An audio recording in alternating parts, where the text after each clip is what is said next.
Ce dernier développement pour commencer concernant le délicat dossier du Sahara occidental. Dans un courrier adressé au souverain Mohamed VI, Emmanuel Macron reconnaît désormais que le plan marocain d'autonomie du Sahara occidental datant de 2007 est, je cite, la seule base pour aboutir à une solution politique juste, durable et négociée conformément aux résolutions du Conseil de sécurité des Nations Unies.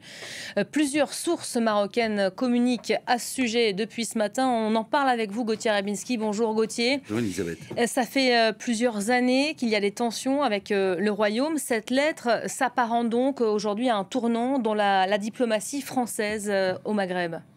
Oui, parce que, si vous voulez, la question du Sahara occidental, elle est aussi vieille que l'indépendance, que la fin de la colonisation. En l'occurrence, c'était la colonisation espagnole. Et les instances internationales, alors, se fondant d'ailleurs sur le sort qu'avaient choisi les autres pays d'Afrique, c'était l'autodétermination. Et donc on ne voyait pas pourquoi le Sahara occidental n'aurait pas à décider de son avenir, étant entendu que donc les Espagnols s'étaient retirés. Et puis, bon, il y a le contexte régional, il y a le Maroc, il y a l'Algérie, il y a aussi la manière dont ces deux pays ont des proxys pour finalement se combattre même symboliquement. Et de fait, le roi Hassan II, donc le père de Mohamed VI, avait tout de suite revendiqué le Sahara occidental au motif qu'autrefois des sultans du Sahara avaient fait allégeance à la royauté, à la monarchie marocaine. Et de l'autre, vous avez l'Algérie qui défendait le principe des Sahraouis voulant une indépendance. Alors là-dessus, les Nations Unies étaient pour un plan qui permette au minimum aux Sahraouis de se prononcer, d'avoir un référendum.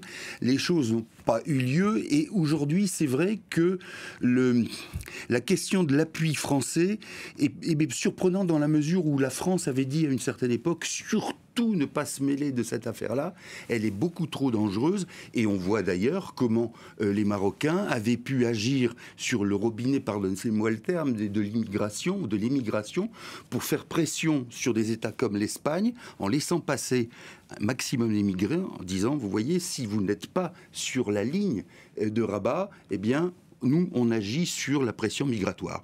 Donc voilà, il y avait une certaine réserve. Maintenant, bon, on peut en parler. Ce qui se passe, c'est qu'il y a un Maroc qui s'ouvre sur le plan diplomatique face à une Algérie qui, elle, est beaucoup plus rétive et beaucoup plus frileuse. L'Algérie qui n'a pas encore réagi, mais qui avait sûrement senti le vent venir parce qu'elle avait mis en garde Paris ces derniers jours, prévenant face à un éventuel revirement d'une réponse. Cette lettre risque de susciter de nouvelles tensions avec Alger. Incontestablement. Incontestablement, parce que vous savez très bien que par rapport à l'Algérie, c'était autrefois autre chose avec le Maroc, mais par rapport à l'Algérie, il y a toujours ce soupçon d'ingérence de la France, y compris quand la France ne prend pas de décision par rapport à l'Algérie directement. Et que là, il s'agit effectivement de considérer que la France a choisi le camp marocain, qu'elle a aussi fait en quelque sorte allégeance à ce que Rabat appelle la marocanité. Alors ça, il faudrait définir ce que c'est, parce que vous savez que les mots comme ça qui définissent l'essence d'un peuple, c'est toujours des mots un peu glissants, un peu curieux. Souvenons-nous de l'ivoirité aussi. Donc la marocanité du Sahara occidental, vous avez quantité de gens qui la revendiquent, y compris quand ils vivent ailleurs qu'au Maroc. Et ça, c'est un soutien, c'est un appui qui est beaucoup plus que, si vous voulez, le soutien tout simplement à l'action du Maroc. C'est quelque chose qui va un peu plus loin et qui effectivement surprend dans l'attitude française. Encore une fois, il y a le pari que la diplomatie marocaine est sans doute plus abouti, plus aguerri, et que c'est de ce côté-là qu'il faut se mettre, même si, je terminerai là-dessus, rappelons-nous qu'il y a eu l'affaire Pegasus, ce logiciel israélien qui avait été employé par les Marocains pour espionner des dignitaires français, y compris même possiblement le président de la République. Et malgré tout, là, on avale son chapeau et on dit qu'il faut aller plus loin dans ce sens-là. Simplement d'une phrase...